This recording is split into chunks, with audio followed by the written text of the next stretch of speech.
Menonton politik saat ini tidak berbeda dengan menonton infotainment. Ada perceraian yang sudah berjalan lama 1 tahun, tiba-tiba bercerai. Ada tudingan pengkhianatan, dan yang tidak ada adalah pembagian harta gonogini. Itulah yang sekarang sedang terjadi. Koalisi tiba-tiba saja berubah sangat cepat, ada yang sudah deklarasi, dan ada yang masih menunggu dipinang oleh koalisi lain.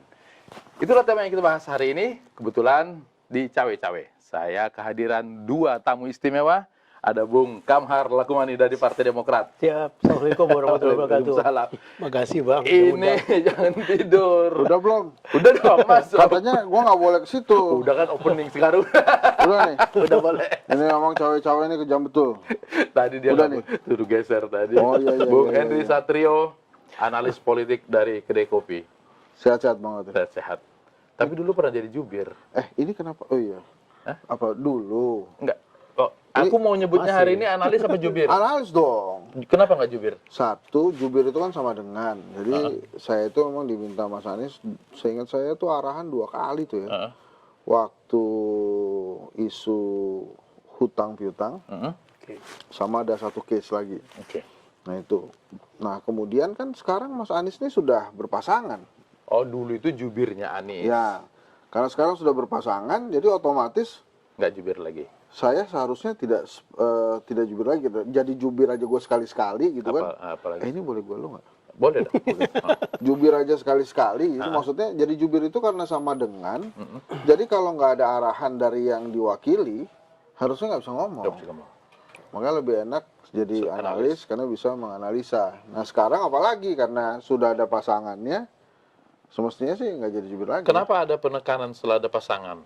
Kayaknya bro nggak suka dengan pasangannya. Oh enggak, bukan. Karena begitu ada pasangan kan misalnya tim 8 kan juga bubar. Oh. Masa saya tetap memaksakan diri sebagai jubir. Tunggu nanti kan kalau ada arahan dari Mas Anies dan Gus Muhaimin.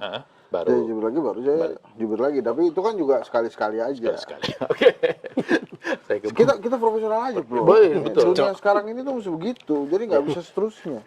Profesional itu berarti nggak boleh baper, nggak boleh ini. Nah, nggak boleh baper. Karena kita ini sebagai analis ya. Kalau apa yang perlu kita analisa. Kalau ada yang perlu kita bantu sebagai jubir ya kita bantu. Tapi kan ada jangka waktunya. Kayak Bung Latif lah. Bung Latif ini. Oke, saya ke Bung Kamhar dulu. Siap. Hari ini ada rapat penting di Demokrat, kemudian Mas Ahaye pidato, tonnya sedikit menurun dari tonnya Pak SBY sebagai MTP, rapat MTP kemarin. Kenapa?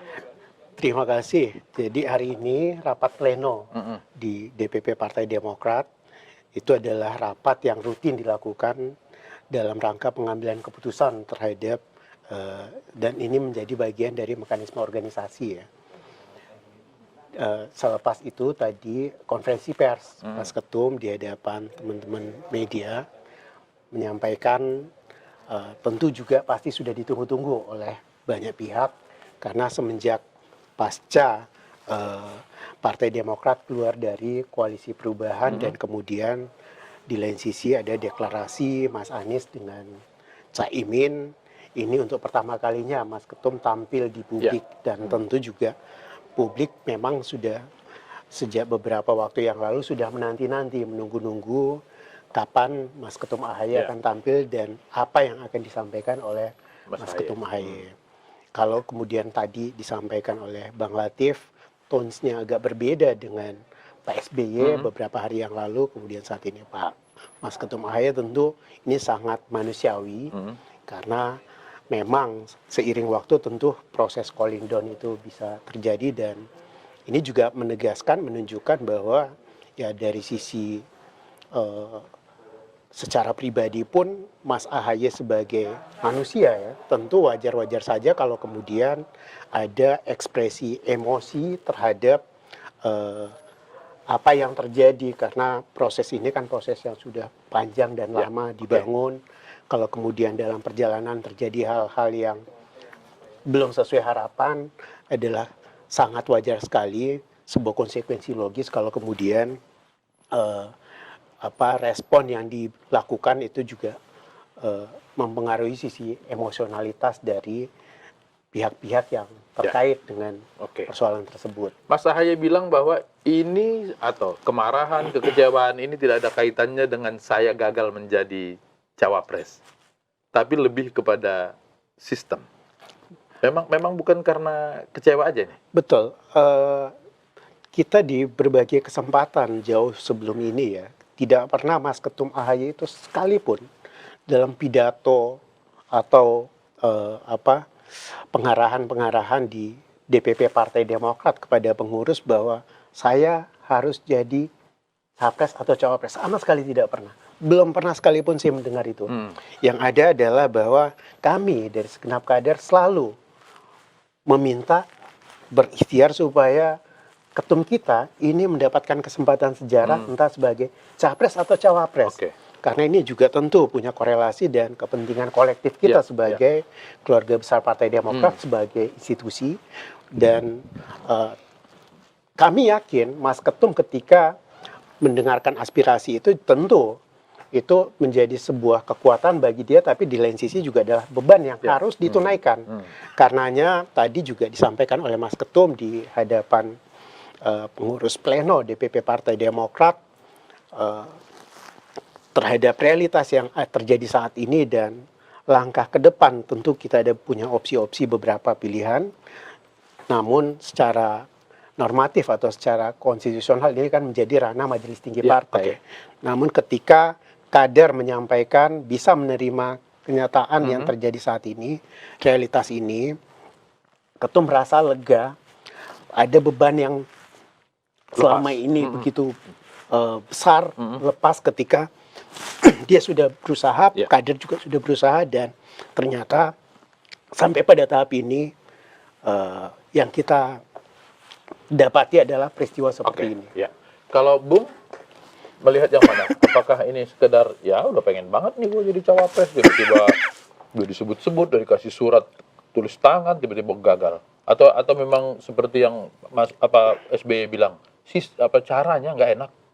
Ya, kalau saya melihatnya secara etika politik ya, ini memang agak beda. Ya, caranya itu agak berbeda karena dengan apa yang telah disampaikan oleh Sekjen Demokrat, Bang Rifki, itu ya wajar kalau kemudian reaksinya menurut saya para fungsionaris Demokrat atau kader Demokrat bahkan pengurus tuh begitu gitu ya, karena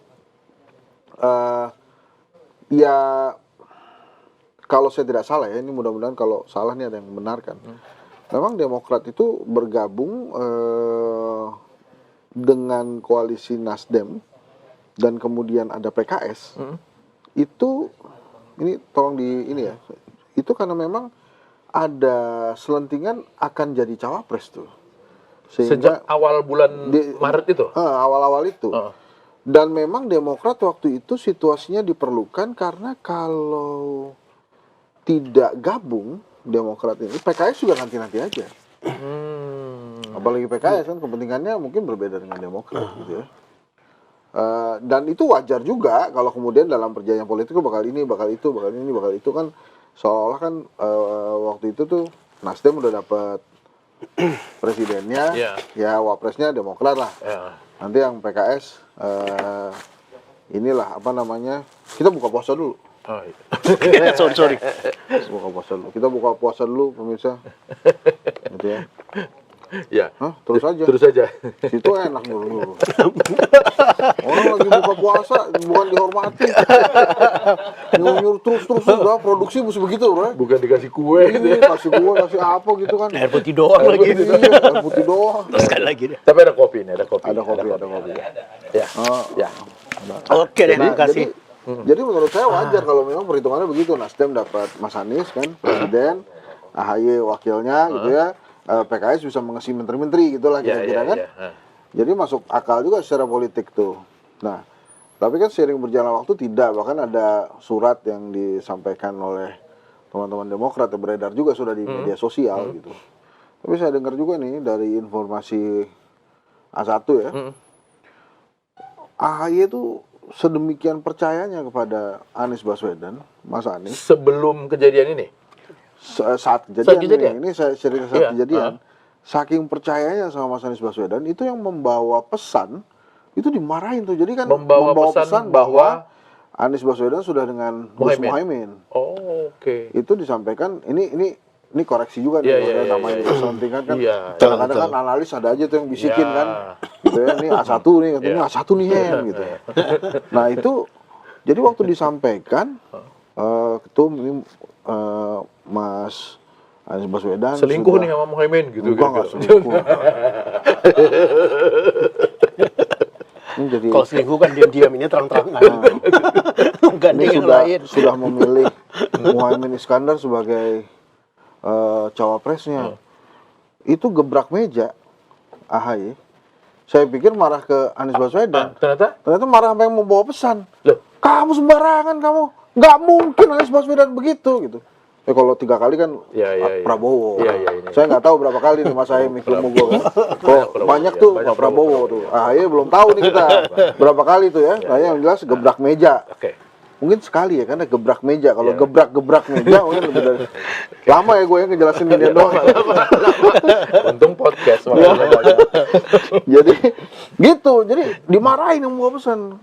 Nggak mungkin Anies Baswedan begitu. Saya percaya dia.